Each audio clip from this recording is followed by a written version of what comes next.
Hello everyone, BCS ব্লুপ্রিন্টে সবাইকে স্বাগতম জানাচ্ছি। ইংলিশ গ্রামারের one of the important concept is subject verb agreement. আজকে আমরা থার্ড পার্টটা আলোচনা করছি রুল নাম্বার 16 থেকে। So without downflowing the time, let's start the video. আপনি যদি রুল 1 to 15 না দেখে থাকেন তাহলে পার্ট 1 এবং পার্ট 2টা দেখে তারপর যদি এই ভিডিওতে আসেন তাহলে বেশ ভালোভাবে আন্ডারস্ট্যান্ড করা সম্ভব হবে। সো এখানে বলা হয়েছে যে zero plurals. So same form for singular and plural. আচ্ছা, এমন কিছু ওয়ার্ড আছে যেগুলো সিঙ্গুলার জন্য আমরা ইউজ করতে পারি, আবার প্লুরালের জন্য ইউজ করতে পারি। সো এটা বলছে this nouns have the exact same spelling for both singular and plural. You rely on the context to choose the verb. Okay, so কনটেক্সটের উপর বেস করে বুঝতে হবে যে আমি কি সিঙ্গুলার ভার্ব ইউজ করবো নাকি প্লুরাল ভার্ব ইউজ করবো। কারণ আমাকে সিঙ্গুলার নাউন যদি হয় আমাকে অবশ্যই সিঙ্গুলার ভার্ব ইউজ করতে হবে, আমাকে যদি প্লুরাল নাউন হয় তো আমাকে অবশ্যই প্লুরাল নাউন ইউজ করতে হবে। কিন্তু আমি বুঝবো কীভাবে জিনিসটা, সেটা না ইস্যু। এই জন্য অন্যান্য বিষয় যেগুলো আছে, মানে কনটেক্সট যেটা আছে, কনটেক্সটের উপর ভিত্তি করে ভার্বটাকে চুজ করতে হবে। সো ওয়ার্ডগুলো কী দিক একটু মেমোরাইজ করার জন্য ট্রাই করি। Sheep, deer, swine, Swedish, salmon, fish, vacation, innings, means, headquarters, aircraft, hovercraft, gallows. So এই হচ্ছে ওয়ার্ডগুলো। সো আমরা একটা এক্সাম্পল দেখি। When I was passing through the forest, I happened to see a number of deers. এখানে একটা জিনিস লক্ষ্য করেন, এখানে a number of deers। এক নম্বর কথা হচ্ছে আপনার ডিয়ার তো হয়ই না, ডিয়ার্স তো হয়ই না, তো ডিয়ার তো হবে। সো আমরা জানি এ নাম্বার অফের পরে একটু আগে আমরা যে হচ্ছে রুলটা আমরা দেখলাম, যদি এ নাম্বার অফ থাকে, দা নাম্বার অফ থাকে, এক্ষেত্রে হচ্ছে কী হয়, এক্ষেত্রে অবশ্যই জিনিসটা হচ্ছে প্লুরাল হবে। যেমন এখানে দেখেন the number of, a number of পরে হচ্ছে প্লুরাল হবে। অর্থাৎ এই ক্ষেত্রে যে আমরা যে ওয়ার্ডটা ইউজ করছি, it is none other than the plural form, মানে হচ্ছে ডিয়ার যেটা আছে। Okay, so they first innings of the match were very sensational. সেখানে সম্ভবত দা হবে the first innings of the match were very sensational. এই ক্ষেত্রে আমরা দেখি যে ইনিংসে অবশ্যই এস থাকবে অবশ্যই। আচ্ছা, সো এখানে জিনিসটা হচ্ছে the correct noun is always spelled with S even if it is singular. The first innings একটা ইনিংসের কথা বলছে, বাট এরপরে জিনিসটাকে এস এস লিখতে হবে কারণ এটা সিঙ্গুলার ফর্মেই আপনার এস আছে। আই সো 2 ডিয়ার্স, তো 2 যেহেতু আছে প্লুরাল ফর্ম, সাধারণত এস হওয়ার কথা, বাট যেহেতু এই সব ওয়ার্ডের পরে এস হয় না, শুধু ডিয়ার হবে। Rule number 17, hidden plurals look singular but actually plural. কিছু কিছু শব্দ আছে যেগুলোর ক্ষেত্রে দেখতে মনে হয় সিঙ্গুলার বাট আসলে হচ্ছে প্লুরাল এগুলো। So these words do not end with S, যে এস দিয়ে এন্ড হয় না, যা দেখে আমি বুঝতে পারবো যে এটা প্লুরাল বাট আসলে এটা plural. So they look singular but they refer to groups of people or animals and are always plural and take a plural verb. তো অবশ্যই যদি জিনিসটা প্লুরাল হয় তো প্লুরাল ভার্ব তো নেবেই। সো ওয়ার্ডসগুলো কী কী? People, police, children, poultry, gentry, peasantry, clergy, vermin, cattle. এইসব ওয়ার্ডগুলো কি? এইসব ওয়ার্ডগুলো দেখতে কি সিঙ্গুলার মতো না, বাট এগুলো আসলে প্লুরাল। সো আমরা এক্সাম্পল দেখি। যেমন এই যে চিলড্রেন, চিলড্রেনের সিঙ্গুলার কি? চাইল্ড।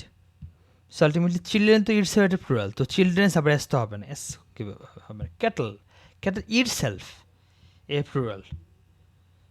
সো আমি হচ্ছে এটাকে প্লুরাল কীভাবে বললাম, কারণ এখানে আর ইউজ হয়েছে, আর দেখে তো বোঝা যাচ্ছে, তো অবশ্যই ক্যাটল মানে এখানে প্লুরাল ফর্মই আছে। ওকে, পিপল হ্যাজ, So, এখানে দেখেন যে পিপল হ্যাজ তো হবে না, স্বাভাবিক জিনিস, কারণ পিপল হচ্ছে প্লুরাল, তো হ্যাভ হবে। So rule number 18, plural of compound nouns. When making a compound noun plural, you must add s to the root or main words.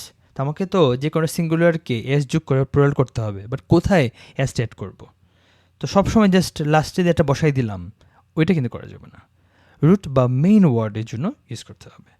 So বলছে, however, there are special cases where both words change or the s goes at the end. But কিছু কিছু ক্ষেত্রে দুইটা ক্ষেত্রেই S হবে, মানে main word এবং তার পাশে যে ওয়ার্ড আছে দুটো ক্ষেত্রে এস হবে, এবং কিছু কিছু ক্ষেত্রে লাস্টেও হবে। বাট মেইনলি রুট বা মেইন ওয়ার্ডের সাথে এসটা হয়। ওকে, যেমন স্টেপ ডটার, এক্ষেত্রে কিন্তু লাস্টে আছে। But brother in law, sister in law, son in law, এগুলোর ক্ষেত্রে কিন্তু ব্রাদার্স, সিস্টার্স, সানস, এগুলো হচ্ছে প্রথমে মানে মেইন বা রুট বা ওয়ার্ডটার সাথে কিন্তু আমার এসটা হয়েছে। যেমন কোড অফ কন্ডাক্টস, এখানে কোড অফ কন্ডাক্টস হবে না, কোডস অফ কন্ডাক্ট। আবার বুক শেলফ, তো লাস্টে হচ্ছে এক একটার জন্য এক একটা। কমান্ডারের জন্য কমান্ডার্স, অফিসার্স ইনচার্জের জন্য officers, maid servant, maid servant না, মেড সার্ভেন্টস, এক্ষেত্রে আবার লাস্টে। So looker on, lookers on, passer by, passers by, attorney, attorneys general. Exception যেগুলো ফুল থাকে লাস্টে, এক্ষেত্রে কিন্তু লাস্টে হবেই মাউথফুলস, হ্যান্ডফুলস। আর ডাবল কোনগুলোর জন্য যেমন ম্যান ডক্টর, উইমেন ডক্টর, তো কী হবে man, MEN men, doctors, women doctors, এভাবে। সো এক্সামের মধ্যে কী হচ্ছে, একটা এক্সাম্পল দিয়ে দিতে পারে, she scooped up handful of loose teeth. এখানে দেখেন, এখানে হ্যান্ডফুলস কিন্তু প্লুরাল হিসেবে ইউজ করছে, কিন্তু এসটা অ্যাড করে না, বাট অবশ্যই এসটা অ্যাড করতে হবে। So she speaks very highly of both her daughter in laws. তো ইন ল আছে, তো অবশ্যই মেইন ওয়ার্ডটার সাথে বা রুট ওয়ার্ডটার সাথে এস হবে। So daughters in law, sons in law, mothers in law. Okay, so noun modifier, when a noun sits before another main noun to describe it, it acts as a noun modifier. আচ্ছা, একটা জিনিস বলি যে নাউনের পূর্বে যখন একটা noun বসবে তখন এটা নাউন থাকবে না, তখন সেটা নাউন মডিফায়ার হয়ে গেল। তো এটা অ্যাডজেক্টিভ হিসেবে কাজ করবে, এবং অ্যাডজেক্টিভ তো কখনো প্লুরাল হবে না, কখনোই প্লুরাল হবে না। অর্থাৎ যখন নাউনটা যখন মডিফায়ার ইউজ করবে তখন ওইটাকে অবশ্যই সিঙ্গুলার হিসেবে লিখতে হবে। ওকে, আমরা আগামীতে আর কিছু এক্সাম্পল দেখবো, তো আপাতত এতটুকু বুঝতেছে। যেমন ইট ওয়াজ এ 10 hours লং জার্নি। এখানে দেখেন, এখানে কিন্তু জার্নি এটা হচ্ছে মেইন নাউনটা, লংও মডিফাই করতেছে, আওয়ারও মডিফাই করতেছে। তো যেহেতু এই জার্নিটাকে মডিফাই করলো, তো ওই ক্ষেত্রে অবশ্যই আওয়ার্স হবে না, আওয়ার্ড হবে, কারণ এটা অ্যাডজেক্টিভ হয়ে গেছে। যেমন ওল্ড লেডি, এক্ষেত্রে এই দেখেন লেডি হচ্ছে মেইন নাউন, এটার সাথে ইয়ার্স হবে না, ইয়ার হবে। বাট যদি শুধু ওল্ড থাকে, but if the sentence does not end with a noun, যদি নাউন না থাকে শুধু ওল্ড থাকে, যেমন অ্যাডজেক্টিভ, এটা তো একটা অ্যাডজেক্টিভ তাই না, লং একটা অ্যাডজেক্টিভ, ওল্ড একটা অ্যাডজেক্টিভ, যদি এমন থাকে I met A 40 years old, তো এক্ষেত্রে তো হবেই, লেডি তো হবে, কারণ সেন্টেন্সটা হচ্ছে কমপ্লিট হচ্ছে না। যেমন একটা এক্সাম্পল দেখি, the boy was 10 years old, এক্ষেত্রে দেখেন ওল্ডের পরে কিন্তু আর কিছু না, ওল্ডটা অ্যাডজেক্টিভ হিসেবে আছে, নাউন হিসেবে নাই। তো তো অবশ্যই এখানে আমাদের যেহেতু অ্যাডজেক্টিভ হিসেবে যে আছে এখানে, তো তার পূর্বে তো এটা নাউন মডিফায়ার হচ্ছে না, যেহেতু নাউন মডিফায়ার হচ্ছে না এখানে, তাহলে আমাদের এস ইউজ করা যাবে না এমন কোনো বাধ্যবাধকতা নেই, আমরা এস ইউজ করতে পারি। 10 years old, অর্থাৎ আমরা কী বুঝলাম, যদি নাউন থাকে তার পূর্বে মডিফায়ার হিসেবে যদি যে কোনো আরেকটা নাউন থাকে, অবশ্যই সেটা অ্যাডজেক্টিভ হয়ে গেল, এবং অ্যাডজেক্টিভ কখনও প্লুরাল হবে না, সিঙ্গুলার হবে সবসময়। বাট যদি নাউনটাই না থাকে তাহলে তো এই ক্ষেত্রে কোনো ধরাবাঁধার নিয়ম নাই, তাহলে আমরা ইয়ার্স ইউজ করতে পারি। আওয়ার্স ইউজ করতে পারি, যেমন 3 hours লং, আওয়ার্স ইউজ করতে পারি। My neighbour's grandson is only 5 months old। এখানে দেখেন, এখানে আমরা মান্থস কিন্তু আমরা ইউজ করতে পারি। কেন? কারণ ওল্ডটা অ্যাডজেক্টিভ হিসেবে দেখেন মান্থস কোথায়, আনসারটা কোথায়?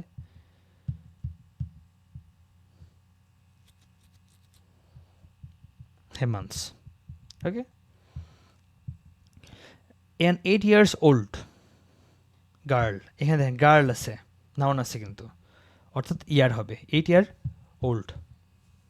ওকে, এখানে the 90 years old lady, so অবশ্যই 90 ইয়ার হবে, যেহেতু নাউন আছে মডিফাই করতেছে, এটা অ্যাডজেক্টিভ। কোন অ্যাডজেক্টিভ? ইয়ার্সটা হচ্ছে অ্যাডজেক্টিভ, সো ইয়ার্স হবে না, ইয়ার হবে।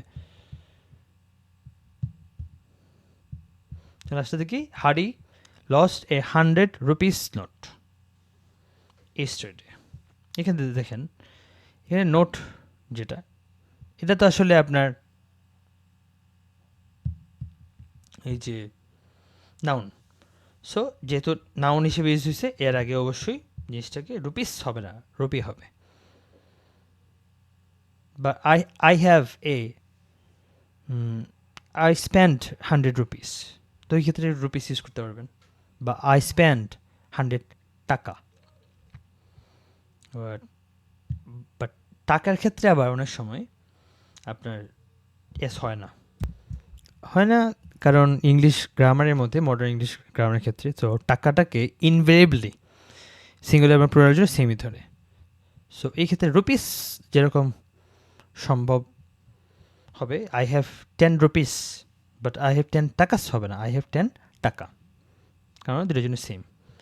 বাট এই ক্ষেত্রে দেখেন এ 100 rupees নোট হবে না, কারণ যেহেতু নোট নামে একটা নাউন আছে, নাউনকে মডিফাই করতেছে রুপিস, তো এই ক্ষেত্রে obviously without no doubt rupee হবে।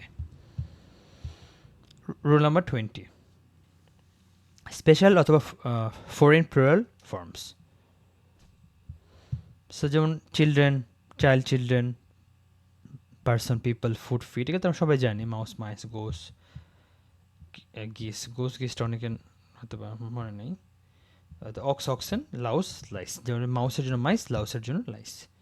আচ্ছা, আর কিছু ল্যাটিন রুলস আছে, এটা ইম্পর্টেন্ট। যেমন লাস্টে ইউএস থাকলে এটা হচ্ছে সিঙ্গুলার, আর আই হলে সেটা প্লুরাল। যেমন সিলেবাস, এটা প্লুরাল হচ্ছে সিলেবাই। ক্যাকটাস, এটার প্লুরাল হচ্ছে ক্যাকটাই। ফাঙ্গাস, এর প্লুরাল হচ্ছে fungi. Nucleus, nuclei. Stimulus, stimuli. এই যে এইটা অনেক আসে, যে এলুমনা এর সিঙ্গুলার কোনটা? এলুমনাস। রেডিয়া এর সিঙ্গুলার কোনটা? রেডিয়াস। সো কীভাবে, ডাটার সিঙ্গুলার হচ্ছে ডাটাম, মিডিয়ার সিঙ্গুলার হচ্ছে মিডিয়াম, ব্যাকটেরিয়ার সিঙ্গুলার হচ্ছে ব্যাকটেরিয়াম, কারিকুলার সিঙ্গুলার হচ্ছে কারিকুলাম, অর্থাৎ কারিকুলাম এর প্লুরাল হচ্ছে কারিকুলা। আচ্ছা, ক্রাইটেরিয়ন তাও সিঙ্গুলার, ক্রাইটেরিয়া হচ্ছে প্লুরাল। ফেনোমেনন সিঙ্গুলার, ফেনোমেনা হচ্ছে প্লুরাল। অ্যানালাইসিস, আইএস আছে, এটা ইএস হবে অ্যানালাইসিস। থিসিসের জন্য আইএস আছে, ইএস হবে। ক্রাইসিসের জন্য আইএস আছে, ইএস হবে। Axis, axes. Basis, bases. So ইন্ডেক্সটা ইম্পর্টেন্ট, ইন্ডেক্সটা হচ্ছে ইন্ডাইসিস, লাস্টে হচ্ছে আইএক্সটাকে ওঠে অথবা ইএক্সটাকে ওঠে আইসিইএস হবে। যেমন ম্যাট্রিক্স, লাস্টে হচ্ছে আইএক্স ওঠে সিইএস বা আইসিইএস বা অ্যাপেন্ডিক্স, অ্যাপেন্ডাইসিস। সো এটা আমরা খুব সহজে হতে পারবো। Manager put forward a number of, criterions হবে না, ক্রাইটেরিয়া। সো আমরা জানি এ নাম্বার অফ প্লুরাল হবে, তো ক্রাইটেরিয়া হবে। The man played the flute and led all the যেহেতু হচ্ছে আছে, মাইস হবে। আচ্ছা, out of the town. So আমরা রুল নাম্বার 8 কিন্তু পড়েছিলাম যে যদি সাম অথবা অল অথবা এনি থাকে, এক্ষেত্রে কাউন্ট, এরপর যদি কাউন্টেবল নাউন থাকে তাহলে সিঙ্গুলার ভার্ব হবে। আর যদি জিনিসটা যদি আনকাউন্টেবল না হয়, দ্যাট মিনস তাহলে হচ্ছে ওই প্লুরাল নাউন হবে। তো এক্ষেত্রে হচ্ছে প্লুরাল ভার্ব হবে।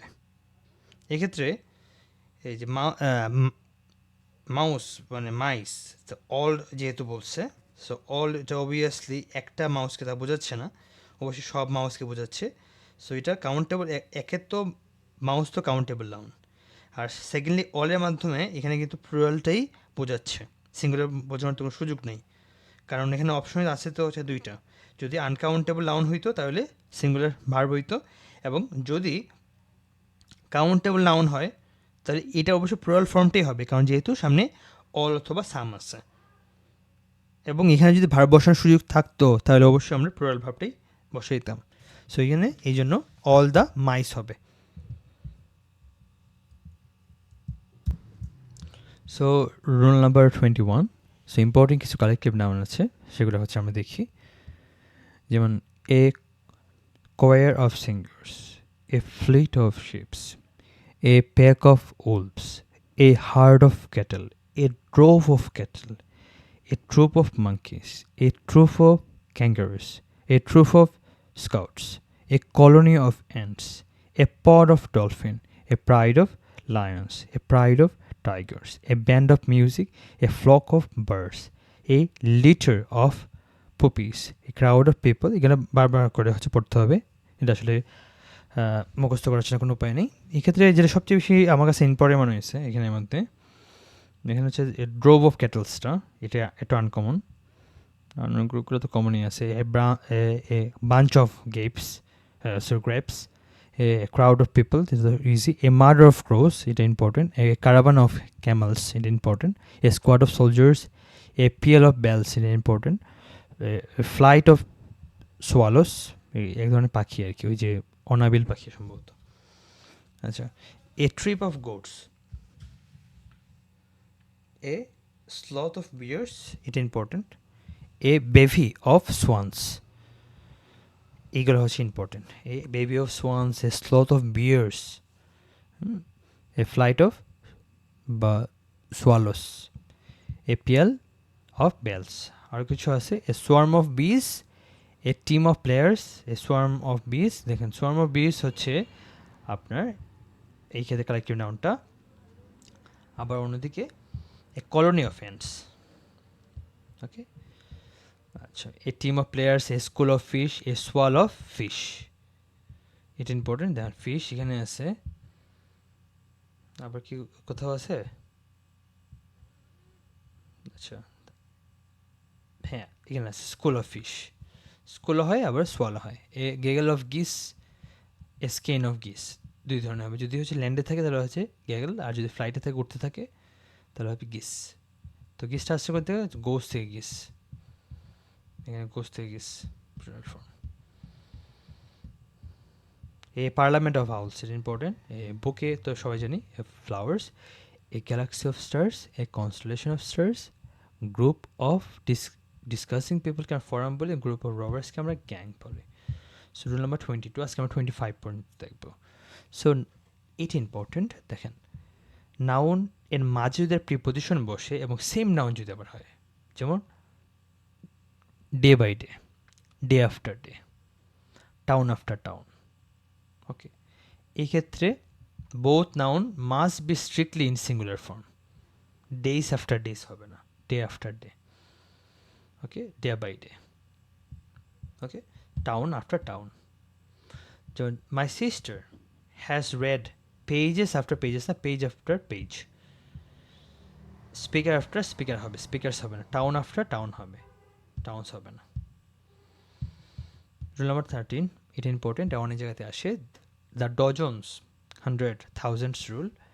এই দেখেন যদি pair, score, gross, hundreds, dozen, thousands, millions, billion, এগুলো যদি থাকে তাহলে দুইটার একটা নাম্বার রুলটা হচ্ছে, ইফ এ ডেফিনিট নাম্বার, যদি ডেফিনিট নাম্বার থাকে যেমন 1 2 3 কামস বিফোর দিস ওয়ার্ড, যেমন 3 ডজন, তো ওই ক্ষেত্রে আমি ডজন ইউজ করতে হবে, ডজনস ইউজ করা যাবে না।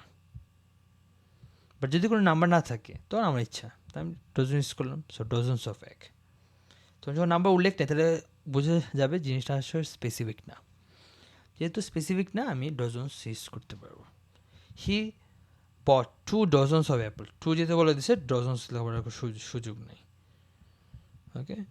সো 2 ডজন অফ অ্যাপলস, কিছু এক্সাম্পল দেখি।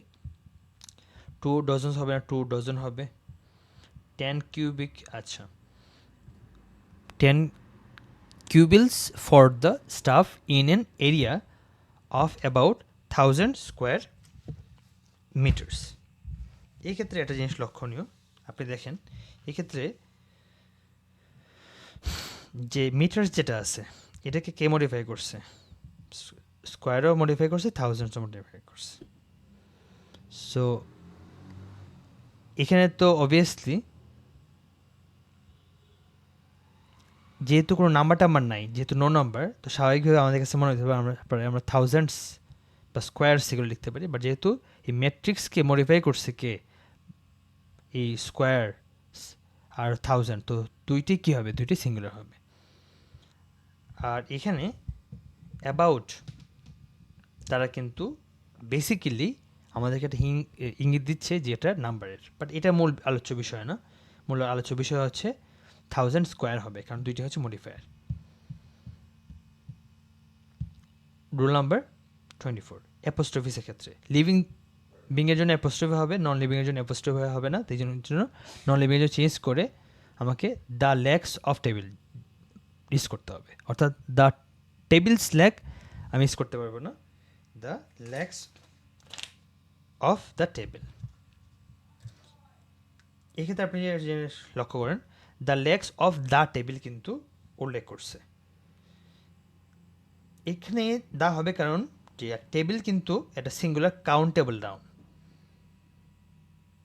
তো সিঙ্গুলার কাউন্টেবল নাউন কিন্তু কখনো আপনার একা বসে না। সিঙ্গুলার কাউন্টেবল নাউন অবশ্যই ডিটারমাইনার, যেমন মাই, হিজ, দিস এগুলো দিয়ে বসবে, অথবা আর্টিকেল দিয়ে বসবে। এই জন্য এখানে আর্টিকেল দিয়ে বলছে। The legs of his table এটা বলতে পারি, the legs of the table এটা বলতে পারি, বাট শুধু দ্য লেগস অফ টেবিল বলা যাবে না, যেহেতু সিঙ্গুলার কাউন্টেবল নাউন এটা। আবার টেবিল ছিল আলাদা বিষয়, বাট যেহেতু টেবিল বলছে অবশ্যই দা ইউজ করতে হবে। কিন্তু যদি পার্সোনিফিকেশন হয়ে যায় বাট বস্তু, বাট এটাকে আমরা যদি একটা ব্যক্তির মতো ট্রিট করি, যেমন হচ্ছে কোম্পানি, তারপর ওয়েট টাইম, এগুলো যদি আমরা ইউজ করি, যেমন দ্য কোম্পানিজ পলিসি এটা হবে। যেমন আবার এখানে দেখেন দ্য চেয়ার্স লেগ হবে না, যেহেতু চেয়ারের একটা অবজেক্ট, যেহেতু নন লিভিং বিং, তাহলে হবে the leg of the chair. Okay, এখানে লেগস হইল না কেন, কারণ এখানে দেখেন ইজ সিঙ্গুলার ভার্ব আছে, এখানে লেগস হবে না। আর এখানে দেখেন হ্যাভ আছে, তো অবশ্যই লেগস হয়েছে।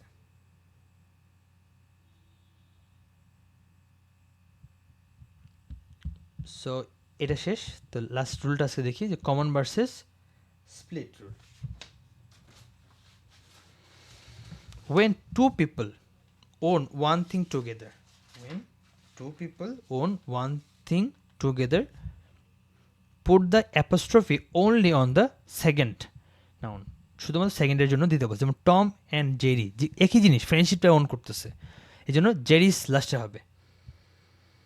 আচ্ছা, দেন আটা হচ্ছে split position, when two people own different things, put the apostrophe on both numbers, both nouns. তো যেহেতু দুটো ভিন্ন ভিন্ন করে, কারণ এটা রাধিকার কার এবং কবিতার কার,